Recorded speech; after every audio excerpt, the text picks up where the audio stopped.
سے لے کر پیچھے تک اور میری مائیں بہنیں، یہاں کوئی اللہ کا نیک بندہ ضرور ہوگا. جہاں 30-40 افراد ہوتے ہیں وہاں کوئی اللہ کا نیک بندہ ضرور ہوتا ہے کہ جنازے کے متعلق یہ حدیث پاک ہے، لیکن ہر جگہ جہاں کچھ افراد ہوتے ہیں وہاں اللہ کا مقبول بندہ ضرور ہوتا ہے.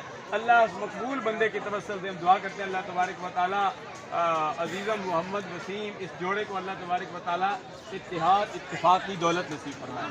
4 کے حوالے سے گفتگو ہو رہی تھی، 4 یاروں کے حوالے سے، دولہے کے حوالے سے، مکہ المکرمہ کے حوالے سے، مدینہ طیبہ کے حوالے سے، ہر حوالے سے الحمدللہ شرح میں گفتگو ہو چکی ہے. یہ بہترین ایک میسج تھا، لیکن یہ مدینہ طیبہ کی بات کر رہے تھے، مدینہ طیبہ کی خاک کی بات کر رہے تھے. سرکار عبد قرار صلی اللہ علیہ وسلم نے مدینہ طیبہ کی خاک کے بارے میں فرمایا غبار المدینۃ شفاء من الجذام. فرمایا مدینہ کی خاک ہوتی ہے، غبار ہوتا ہے، اس میں بھی فرق ہے. خاک تو زمین پر نظر آتی ہے، مٹی نظر آتی ہے، لیکن غبار، بعض غبار نظر آتا ہے اور بعض غبار ایسا ہے جو نظر بھی نہیں آتا، جو ہم دیکھ بھی نہیں سکتے. سرکار نے فرمایا غبار المدینۃ شفاء من الجذام.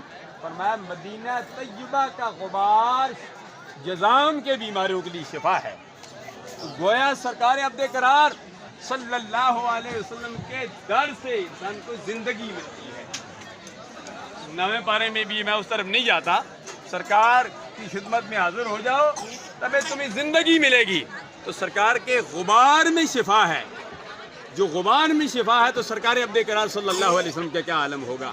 سرکار عبد قرار تو جانے کائنات ہیں، وہ تو منبع کائنات ہیں. یہ کائنات مرد وجود میں نہ آتی اگر سرکار تشریف نہ لاتے.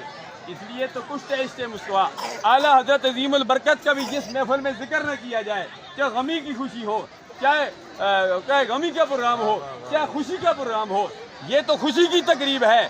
کچھ عشق مصطفیٰ اعلیٰ حضرت عظیم البرکت تو اس لیے فرما گئے وہ جو نہ تھے تو کچھ بھی نہ تھا، وہ جو